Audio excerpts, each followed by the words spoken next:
사회를 맞아서 건강보험이 더욱 중요해지고 있습니다. 간병비, 건강보험 적용 등 할 일이 매우 많습니다. 그런데 건강보험이 제대로 운영되려면 수익과 지출이 안정돼야 되고, 그래서 올해 예산을 봤을 때 건강보험법에서 예상 보험료 수입의 14% 상당을 국고에서 지원하도록 되어 있는데도 불구하고 규정을 지키지 않고 12.1%만 지원하고 있습니다. 이건 기재부 차관도 잘 새겨 들으세요. 건보 재정에 대한 지원이 과한 것처럼 얘기하면서 반대하는 분들도 있습니다. 그러나 대만은 36%, 일본도 28%를 정부가 지원하고 있는 걸 보면 우리 정부도 더 적극적인 역할을 해야 된다고 생각합니다. 복지부 차관님 어떻게 생각하십니까? 네, 건강보험법이 정한 국고 지원에 대해서는 예산 심의 절차를 통해서 적절한 법이 정한 기준과 함께 적절한 수준을 지원하려고 계속 노력하고 그리고 국회의 심의를 통해서 정하고 있습니다. 네, 노력이 성과로 이루어지도록 각별하게 유념해 주시기 바랍니다. 건강보험이 사회 연대 그리고 국가의 국민 건강권 보장 원칙에 따라서 가계, 기업, 정부 등 세 주체가 분담하는 구조로 되어 있다는 것을 명심해 주시기 바랍니다. 보건복지위원회에서 이렇게 부족한 지원액에 대한 증액안이 제기된 만큼 추경에서 모든 걸 해결할 수는 없겠지만 재정 당국과 적극적으로 검토를 해주시기 바랍니다. 네, 알겠습니다. 그리고 중요한 것이 건강보험 재정에 누수가 없도록 지출을 잘 관리하는 것입니다. 과잉 진료 그리고 과잉 의료 등을 막고 건보 재정이 꼭 필요한 곳에 쓰이도록 해야 됩니다. 그런데 최근 김건희 씨가 우울증 등을 이유로 지난 16일 아산병원에 입원하더니 11일 만에 퇴원했습니다. 많은 국민께서 특검을 회피하기 위한 특검 회피용 아니냐 이렇게 의혹을 제기하고 있습니다. 차관님, 대표적인 상급 종합병원인 아산병원에 정신질환으로 입원한다면 중증 급성기 환자여야 될 텐데 차관님 보시기엔 어떻습니까? 네, 의원님 그 부분은 의료인들이 전문적인 판단을 해야 될 부분으로 생각합니다. 네, 정신질환의 특성상 본인이 극단적인 증상 등을 호소하게 되면 이를 받아들여 입원 치료를 할 수는 있습니다. 그렇지만 이렇게 사회적으로 주목을 받고 있는 사안에서 중증 우울증 환자를 그렇다면 이렇게 퇴원시킨다는 건 전문가들 입장에서는 어떤 일이 일어날지 모르기 때문에 여러 리스크를 감안하면 사실상 어렵다. 또 이런 전문가 의견도 있는 것 사실 아니겠습니까? 저도 퇴원 모습을 보면서 특검 회피용 쇼가 아닌가 생각하지 않을 수 없었습니다. 다음 영상 화면을 좀 봐주시죠. 김건희 씨가 휠체어를 타고 퇴원하는 장면입니다. 우울증 환자가 휠체어를 타고 퇴원하는 모습이 사실 이해가 안 됐지만 걸어다닐 기력이 없는 건 아닌가 이렇게 하고 넘겼습니다. 그런데 다음 화면을 봐주시죠. 차에 타는 영상을 보니까 차 문 뒤쪽에 도착하자마자 벌떡 일어나 순식간에 차에 탑니다. 휠체어가 크게 흔들릴 정도로 휠체어에 다리가 걸렸는데도 아랑곳하지 않고 너무나 힘차게 발을 딛고 잘 탑니다. 저 모습을 보고 누가 중증 환자라고 하겠습니까? 휠체어는 저도 지금 몸이 좀 안 좋아서 타고 왔는데요. 혼자서 거동하기 힘든 그런 분들이 타는 거 아니겠습니까? 갑자기 아프다며 휠체어를 탄 채 수사를 받으러 가는 그 기업인들, 우리 국민들께서 얼마나 비난하고 계십니까? 김건희 씨는 휠체어 연기에 실패한 명백한 나이롱 환자다. 그렇게밖에 볼 수 없다라고 생각합니다. 차관님, 김건희 씨가 진짜 휠체어를 탈 정도의 중증 질환자인데 나이롱 환자가 아닌지 중증 환자인지 저 영상을 보시면서 좀 판단을 해보셔야 될 것 같습니다. 저 밑에 발이 보이실 텐데 후다닥 하고 걸린 휠체어를 치고 후다닥 탑니다. 철저하게 조사가 필요하다고 생각합니다. 나이롱 환자인지 중증 질환자인지. 건강보험공단과 심사평가원에서 급여 청구가 들어올 겁니다. 청구 들어오면 부당한 측면이 없는지 면밀하게 심사해서 건강보험 재정에 누수가 없도록 조치해 주시기 바랍니다. 그렇게 하시겠습니까? 네, 중증 우울증 환자이기 때문에 좀 다른 면이 있다고 생각합니다만 살펴보도록 하겠습니다.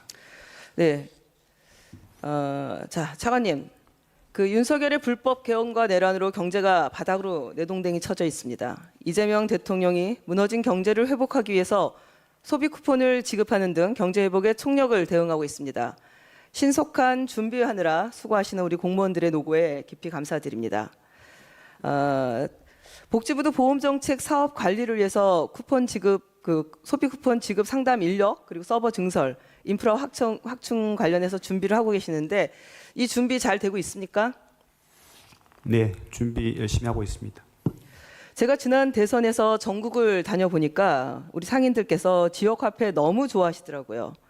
이재명 대통령이 성남시장 시절부터 직접 참여해서 성공적으로 추진한 정책인 것을 잘 알고 계셔서 오히려 저한테 설명을 하시더라고요. 그리고 많이만 써달라 이렇게 부탁을 하셨습니다. 지금 국민들은 소비 쿠폰만 목이 빠지게 기다리고 있습니다. 그런데 여기에 찬물을 붓고 반대하는 사람들이 있습니다. 소비 쿠폰이 소비 증대 효과가 낮다고 말하는 일부 국민의힘 의원들은 현장 목소리에 대한 경청을 안 하셨는지 의구심이 듭니다. 지금은 위기 상황에 빠진 경제에 응급 조치가 꼭 필요한 상황입니다. 소비 쿠폰, 경제를 살리는 마중물의 역할을 하고 있습니다. 기재부 차관님도 마찬가지입니다. 우리 복지부 차관님도 그렇고 민생 회복 소비 쿠폰 발행 업무 차질 없도록 원활하게 지원 잘 하실 겁니까? 원활하게 신속하게 추진될 수 있도록 준비 잘하겠습니다. 네, 차관님도. 네, 그렇게 하겠습니다. 네, 자 복지부 오늘 장관님한테 참 드릴 말씀이 많은데 오늘 못 오셔서 우리 차관님께 계속 질문 드리겠습니다. 국민 건강을 지키는 일에 여야가 어찌 따로 있을 수 있겠습니까? 정치적 이념도 중요하지 않다. 저는 이렇게 생각합니다. 그런데 지난 윤석열 정권은 공공의료 지원에 너무나 소극적이었습니다.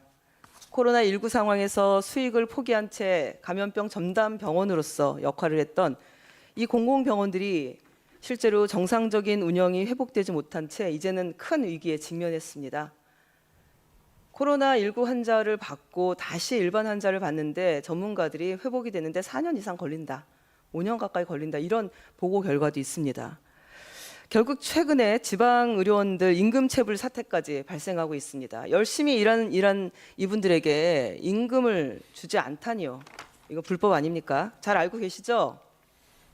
네, 언론 보도를 통해서 알고 있습니다. 긴급한 위기 상황인데도 정부 추경안에는 공공병원 회복 지원을 위한 증액안이 없습니다. 상임위에서는 저를 비롯해 여러 의원님들께서 증액안을 제기했는데 공공의료 강화는 새 정부의 핵심 정책일 뿐만 아니라 앞으로의 감염병 사태에서 국민을 지키고 필수의료, 지역의료를 강화하기 위해 꼭 필요한 정책입니다. 공공의료를 살리기 위한 증액안이 예결위에서도 꼭 이 증액안이 꼭 반영될 수 있도록 재정당국과 적극 검토해 주시기 바랍니다. 그렇게 하시겠습니까? 네, 재정당국과 협의하겠습니다. 네, 기재부 차관께서도 이 상황 잘 알고 계시죠? 예, 저희가 이미 본 예산에서 증액을 많이 했고요. 추경에 추가적으로 반영이 필요한지 여부를 잘 상의하도록 하겠습니다. 네, 그렇게 해주시기 바랍니다. 자, 다음 의료 대란으로 무너진 의료 체계를 하루빨리 회복해야 됩니다. 우리 국민들께서 지난 1년 6개월이 넘었죠. 얼마나 고통 속에 정말 힘들어하고 계십니까? 오늘 추경안에서도 볼 수 있듯이 전공의 복귀가 여전히 아직은 원활치 않습니다. 하루빨리 복귀가 될 수 있도록 우리 정부도 그렇고 국회가 함께 최선을 다해야 된다라고 생각을 합니다. 그런데 최근 의료 현장에는 한 사람의 의사 인력으로 그동안 역할했던 전공의가 이제는 술기 훈련 중심으로 역할을 하려는 현상이 나타나면서 병원에서 일하고 계신 다른 진료 지원 인력의 업무 부담이 크게 증가하고 있는 상황입니다. 전체 의료 인력 체계에 대한 설계를 다시 점검해야 되고 또 전공의뿐만 아니라 전문 간호사, 전담 간호사에 대한 지원 사업도 반드시 필요하다고 생각합니다. 어떻게 생각하십니까? 네, 업무 지원 인력, 진료 지원 인력에 대한 지원은 필요합니다. 네, 전체 의료 인력 체계에 대한 설계를 다시 점검해야 되고 그렇게 하셔야 된다라는 거를 좀 또 보고도 다음에 다시 또 해주시고요. 예. 또한 간호사 근무 환경 개선을 좀 하셔야 될 것 같은데 보니까 간호사 교대제 지원 시범 사업을 하고 계십니다. 이게 진행되고 있고 2차 사업으로 넘어갔습니다. 그런데 야간 전담 업무 등을 맡는 추가 간호사 인력이 있는데 이 지원이 축소가 됐습니다. 사업 효과성을 제대로 검증하기 위해서는 축소된 부분을 추경을 통해서라도 꼭 회복해야 된다고 생각하는데 어떻게 생각하십니까? 네, 공공의료기관이나 지방 소재 의료기관은 인력 채용에 좀 어려움이 있습니다. 하지만 추가 인력은 필요하다고 생각합니다. 네, 잘 준비를 해주시고요. 그리고 다음 질문 드릴게요. 복지부가 취약계층 아동이 만 18세 이후부터 사회 진출을 할 때 초기 자금으로 아동이 일을 적립하면 정부가 일을 주는 아동발달 지원 계좌 매칭 사업을 하고 있습니다. 디딤 씨앗 통장이라고도 합니다. 알고 계십니까? 네, 알고 있습니다. 네, 만약 아동이 적립금 일을 못 내면 또 후원금을 조직해서 또 후원금도 넣어주는 그런 시스템입니다. 이게 얼마나 중요한 예산이냐면은 아동이 18세가 되면 대학 등록금, 주거비, 의료비, 취업 준비에 쓸 수 있는 생명 같은 돈입니다. 사회에 발을 딛고 자립할 수 있게 정부가 최소한으로 보장을 해주는 거죠. 기사를 좀 검색해 보면은 여러 개가 나옵니다. 아산시에서도 하고 있고요, 오산시, 그리고 안동시, 화순군, 제주시, 해남군 등 수많은 지자체들이 이 가입 대상이 이제 확대됐다고 그래서 어서 가입해라 이렇게 막 홍보를 하고 있습니다. 현재. 그런데 문제가 이번 추경에서 복지부가 이 사업을 300억 삭감해서 제출했어요. 그럼 이 돈을 어디서 깎았을까 하고 찾아보니까 지방에 있는 차상위 계층 아동과 기초수급 가구 아동 걸 줄인 겁니다. 자, 지방에 있는 아동이 덜 힘듭니까, 차관님? 이거 너무한 거 아닙니까? 이걸 민생 추경이라고 우리 할 수 있겠습니까? 너무 잔인합니다. 이거는 보건복지부가 거꾸로 가는 민생 추경을 했다. 저는 이렇게 지적하지 않을 수가 없습니다. 지난해 윤석열 정권이 복지 예산 확대하는 것처럼 예산을 편성해 놓고 그런데 이게 불용액 때문에 나중에 책임져야 될 것 같으니까 은근슬쩍 민생 추경에서 이 삭감안으로 가져온 거다. 저는 이렇게 판단합니다. 마치 새 정부에서 잘못한 것처럼 보일 겁니다.